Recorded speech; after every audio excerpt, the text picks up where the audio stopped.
Hi guys, hope you're all having a blast in the world of Genshin Impact. Today, we'll unfortunately be discussing a topic that has not been covered that much, but is definitely on most of our minds, and that is endgame content. Now, this video is not meant to detract from all the amazing things that Genshin has brought to us, but instead to shed some light on why this is an issue, and why this does need to be solved as soon as possible. For most of us that are playing this game with any regularity, it is not out of the realm of possibility to be anywhere between Adventure Rank 25 and Adventure Rank 30. Some people are past that, at like Adventure Rank 35 plus. The biggest hurdle between this game being good and this game being great is providing a robust endgame that all of us can enjoy. And there's three main components that are exacerbating this issue. The first being a lack of quests past AR 30, the second being a lack of co-op activities, and third, the sort of busted resin system. But let's first talk about quests. At AR 29, you will have a quest involving Zhongli from Liyue. To get to this point, it should take you approximately 30 hours of gameplay. This game has been out for almost 2 weeks, so reaching this point is not an extraordinary feat. You don't need to be a shut-in like myself to reach this point. There are no more story quests after you finish this, and there are only a handful of side quests that you may run into that provide minimal rewards. What would have been nice for them to add would be something like a story quest for each character. So for example, if you pulled a Razor, you have him on your team, having a devoted storyline to him, where you go around the different places in the world and do different quests pertaining to that guy's story. Now I understand there's some aspects that are in the main storyline that encompasses the characters you do have on your roster, but at the same time, this is something that is shown in a lot of other gacha games, and I think that should have been also included here to provide some other things to do outside of just the main storyline quest. Next, we're going to talk about the co-op activities. So currently, as you guys may know, there are only a couple of things you really can do in co-op, and it does tie into the next point, which is the resin system. But just discussing on what is available currently in co-op, there really isn't that many things you can do. So right now, if you join a friend's world, what you can do is you can go around, collect natural things like ores and berries and vegetables and kill mobs. You can't open treasure chests. You can't advance the story in any way. There's a lot of restraint in the things you can do. Probably the most fun thing to do with friends would be to defeat bosses and take care of different realms, getting items, etc. But again, the issue is that this is really all you can do in co-op. While it may not cost any resin straight up to do these activities with your friends, the issue is that to get any rewards, you have to use your resin, which we'll touch upon in just a few minutes. But it would be nice if they had implemented some sort of infinite spiral abyss for both you and your friends to tackle, without any requirements for resin, no rewards, just something that you and your friends can do and something to strive for in the midst of a content drought. And that's really what we're currently experiencing. It's only been a few weeks, and for people that don't even play that much, it is a little disheartening to have such little content to consume with both your single player and with your friends. So that's one thing that we're hoping that MiHoYo does tackle in the near future. Now let's talk about the resin system.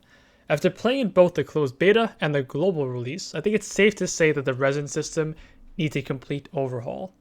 Whether it's increasing the amount of resin we receive per level instead of being a static amount, or lowering the cost of running these dungeons and bosses, there does need to be something done, because right now it is essentially the only thing we can do in the late game. So perhaps if MiHoYo were to flesh out the first two problem points, this would not be as big of an issue, but currently it's just such a huge bottleneck to enjoying the game past AR 30 that most people like myself can only do a couple dungeons, and then we're stuck with basically nothing else to do.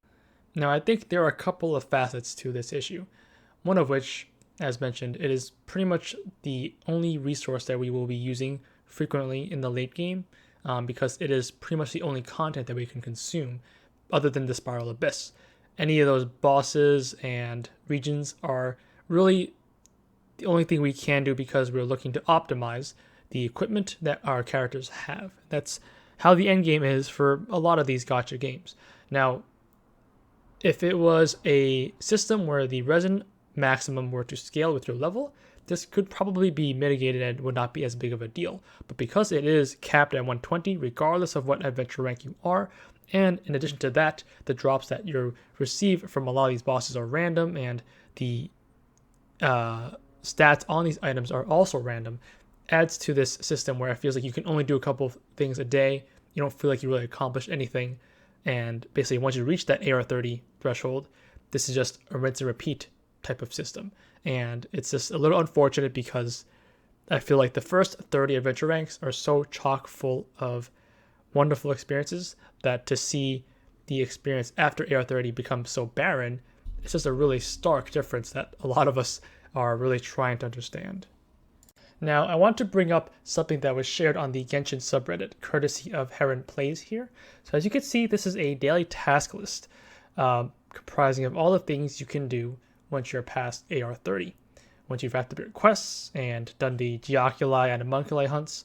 And essentially it's saying, okay, once you have reached AR30, you're going to make sure you spend your resin, do your daily commissions, farm these materials. And the main issue with this, though, despite it being a wonderful guide, it begs the question, why is this needed? If the player base has to create a worksheet for anyone to make themselves feel better about the endgame content, then that does raise a red flag in my eyes. This should be more of a cheat sheet as opposed to a guide of the only things you can do past AR30. And that sort of, therein lies the problem. So I want to emphasize that this video is not meant to bash the game in any way, but rather point out some flaws that do need to be corrected because, as I'm sure you do, and myself, I love this game overall and I want it to do well. The last thing I want to see is this game become another Fall Guys, where the hype train was massive when it started out, and then as people play the game more, they start to get bored of it and they drop it. So we kind of want this to be, we want this to be like an Among Us, a game that provides varied content for a good amount of time that we can all be excited about. But anyways, I want to thank you all for watching this video. Want to know, what are your thoughts on the endgame? Do you think the endgame is an issue? And if so, how would you solve it? Please feel free to share this in the comment section below. But anyways, hope you guys have an awesome day. Until next time, peace.